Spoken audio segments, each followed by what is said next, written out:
Olá, a partir de agora você é nosso convidado a acompanhar uma conversa com o líder do PSDB no Senado Federal, o senador Paulo Bauer. O nosso tema é um balanço do que foi esse primeiro semestre de 2017. Senador, muito grata pela sua presença aqui no nosso programa.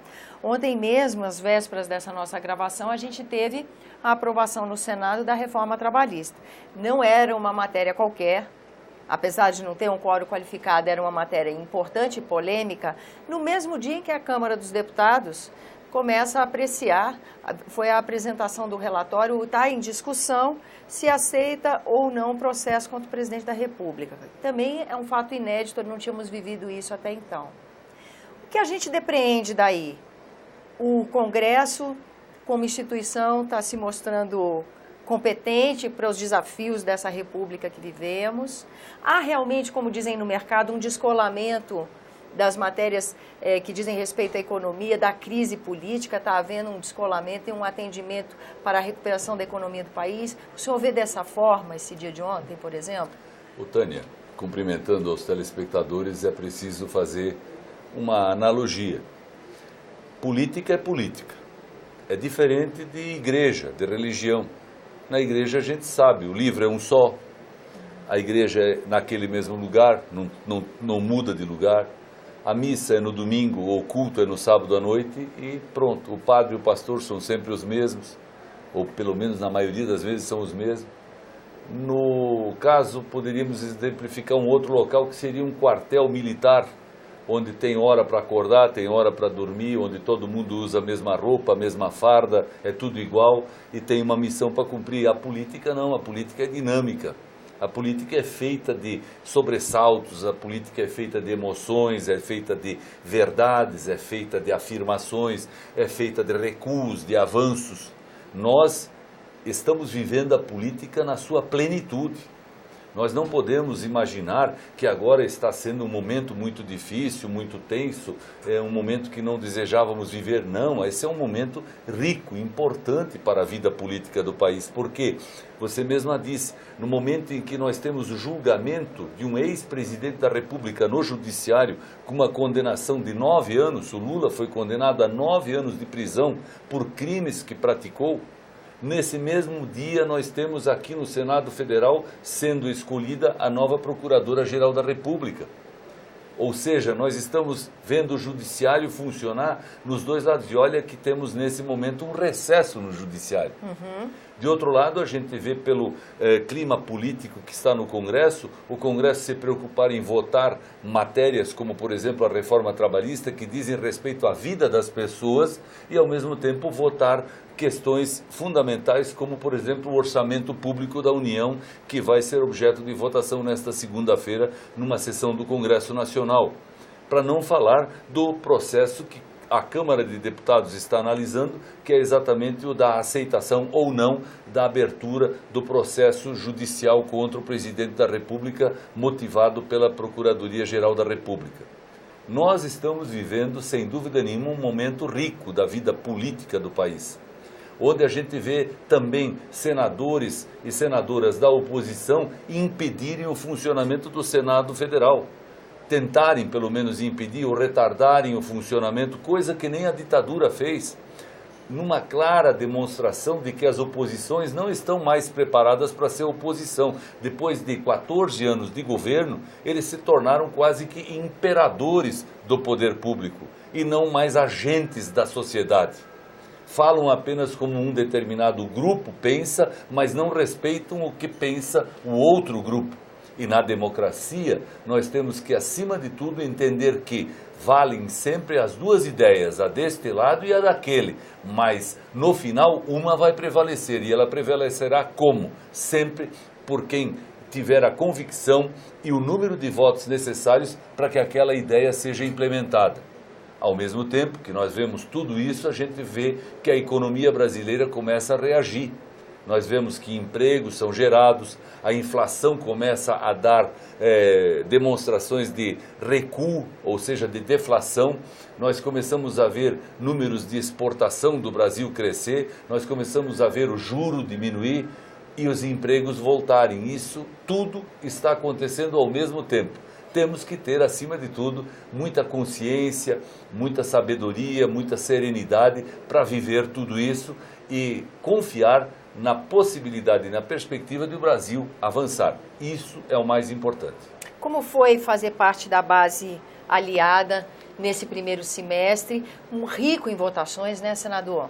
Muita coisa importante foi votada nesse primeiro semestre, Eu diria que, com certeza, faz muito tempo que no Congresso Nacional não se vota tanta coisa. Nós começamos reformando o ensino médio, dando aos jovens a possibilidade de estudarem aquilo que eles gostam, aquilo que eles querem, buscando uma formação profissional segura, consistente. Como vimos o governo tomar uma série de providências e buscar uma série de apoios parlamentares para votações importantes.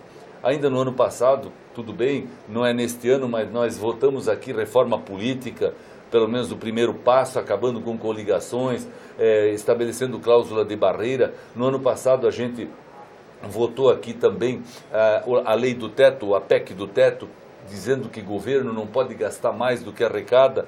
E agora, neste ano, além de votarmos a matéria relativa à educação, além de votarmos a questão da reforma trabalhista, votamos também as questões relacionadas a funcionamento do governo. O governo efetivamente precisa funcionar melhor, precisa funcionar com mais eficiência e dar ao governo condições de fazer isso é também traduzir e transferir para a sociedade oportunidades e recursos, como por exemplo o recurso que foi transferido para as pessoas que tiveram um dia emprego, tinham uma conta de fundo de garantia e não puderam sacar o fundo de garantia que estava depositado em seus nomes. O saque da FGTS. Foi 40 bilhões de reais que se liberou para as pessoas poderem viver melhor, pagar suas dívidas e fazerem investimentos. Eu diria que esse primeiro período deste ano, como líder da bancada do PSDB, coisa que me honrou muito, porque os senadores do PSDB são de elevadíssima qualidade, são de grande experiência política e parlamentar, têm efetivamente grande contribuição para prestar ao país. Foi para mim uma oportunidade muito valiosa, mas fazer parte da base do governo também foi, porque o PSDB não está no governo por causa do presidente Temer. O PSDB não está no governo porque ele é contra este ou aquele. O PSDB está no governo porque nós temos que ajudar o Brasil a ir para frente. E nós sabemos quem fez o Brasil ir para trás. E quem fez o Brasil ir para trás hoje está na oposição, reclamando, criticando, contestando, sem nenhuma razão. Todos os brasileiros sabem a que nível chegou a inflação, a que nível chegou a taxa de juros, a que nível chegou o desemprego, a que nível chegou a corrupção, a que nível chegou a falta de obras públicas, a falta de investimentos no país. Portanto, quem efetivamente no governo não fez a sua parte, hoje na oposição deveria ser um pouco mais recatado e não querer assumir o papel de protagonista da história do Brasil. Nós do PSDB estamos contribuindo, sem dúvida nenhuma, com o futuro do país, com o desenvolvimento do país e com o bem-estar das pessoas. Nesse aspecto, a gente que acompanha a vida política do país e a movimentação dos partidos, a gente vê que a parte do PSDB que gostaria de dizer, como se diz, fazer o desembarque, não fazer mais parte da base. Não é uma ideia ainda fechada, mas uma coisa a gente vê, corrija o senhor se eu estiver errado, que os parlamentares do PSDB sempre falam desse comprometimento com as pautas que dizem respeito ao Estado brasileiro, né? Ao país. Isso... Veja, para nós pouco importa se nós temos cargos no governo ou não. Porque o PSDB não vota nos projetos do governo porque tem cargo no governo. O PSDB vota nos projetos porque sabe que os projetos são bons para o país e se não forem, não vota. Essa é a nossa postura tanto na Câmara dos Deputados como no Senado Federal. O que acontece? É que dentro do partido, alguns deputados e também alguns senadores se sentem um pouco constrangidos em divergir do governo, em não votar a favor do governo e até a favor do presidente em determinadas questões e por isso entendem que seria melhor não estar presente no governo. Pessoalmente eu não vejo problema de nós termos uma postura de divergência neste ou naquele ponto, nesta ou naquela votação. Eu considero que o PSDB, que tem história, que tem Fernando Henrique na sua história, que tem governos de estado importantes como São Paulo, Paraná, Goiás, Pará e tantos outros, e até em Minas, onde também já fomos governo, que tem grandes prefeituras, para não citar todas, bastaria citar São Paulo e Porto Alegre sob seu comando. O PSDB é um partido que tem compromisso e responsabilidades com o país. Portanto, alguns deputados e senadores ficam um pouco constrangidos quando precisam ou quando se sentem na obrigação de divergir. E por isso preferem e pedem que o partido deixe os cargos. Outros, como eu, achamos que não é necessário ter essa postura. Os cargos são do presidente. Se ele entender que não deve mais contar com a nossa presença no governo, ele pede que os cargos sejam devolvidos. Não há nenhum problema quanto a isso. O que não pode e nunca vai acontecer é o PSDB votar ao lado do PT. Onde o PT estiver, o PSDB não estará. Se o PT votar sim, o PSDB vota não. Não tem como nós estarmos ao lado do PT. Por isso, nós nunca poderemos estar na oposição. A oposição é lugar do PT. O nosso lugar é ao lado do Brasil. E para o próximo semestre, senador? Qual é a sua expectativa de pautas para a nossa casa? Temos muitas coisas importantes que precisam ser votadas, que precisam ser discutidas, tanto na Câmara quanto no Senado. Os projetos que o Senado mandou para a Câmara, por exemplo, de reforma política, precisam ser priorizados. Essa questão da eliminação da coligação partidária, da cláusula de barreira, isso é muito importante já para o processo eleitoral do ano que vem e tem que ser votado até o dia 7 de outubro deste ano, portanto, um ano antes da próxima eleição. De outro lado, nós temos que discutir e votar, se for possível, a reforma previdenciária. Sem a votação da reforma previdenciária ou sem um avanço nessa questão, nós não conseguiremos atrair investimentos para o país. E os investidores, eles querem ter a certeza de que o déficit público não vai aumentar. E hoje, na maneira como nós temos estruturada a Previdência, o déficit público aumenta a cada ano. Se o déficit público aumenta, o governo tem que tomar dinheiro emprestado nos bancos e na sociedade. Se o governo toma dinheiro nos bancos e na sociedade, o juro sobe. Se o juro sobe, as pessoas não têm como comprar carro, geladeira, fogão, roupa e tantos outros bens. E aí o desemprego começa a surgir. Portanto, nós precisamos discutir a reforma sem medo, sem receio, porque não se vai tirar nada de ninguém. Nós vamos, pelo contrário, garantir que as pessoas tenham sua aposentadoria. No caso, quem já está aposentado, continue percebendo o que sempre percebeu e os que estão trabalhando no momento certo também tenham o direito adquirido. De outro lado, eu considero que é preciso iniciar o debate e a discussão da reforma tributária. A reforma tributária é muito importante.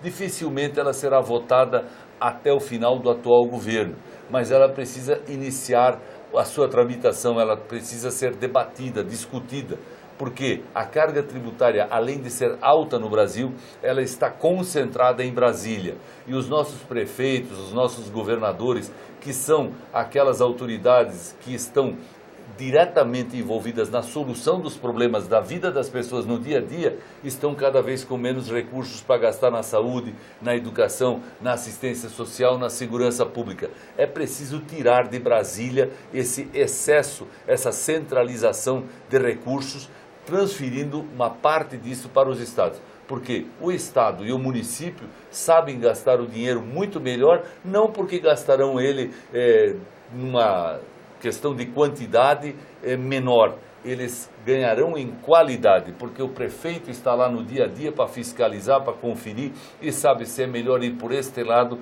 ou por aquele, se fica mais barato ir por cima ou ir por baixo. Essa que é a verdade. Nós, aqui em Brasília, temos mais dificuldade de conduzir e administrar todas as soluções do país. Então, a reforma tributária é importante, tem que ser debatida e ela, com certeza, vai permitir que nós tenhamos, em pouco tempo, um Brasil novo também em termos de gestão pública e de carga tributária. Senador, muito grata pela sua presença aqui no Argumento. Um prazer. Eu agradeço também a você que nos acompanha, lembrando que esse é o Argumento e você é nosso convidado a fazer sugestões e críticas ao trabalho da TV Senado pelo 0800 61 2211, que é uma ligação gratuita. Lembro ainda que você pode rever esse e outros dos nossos programas por endereço eletrônico senado.leg.br/TV. Até a próxima.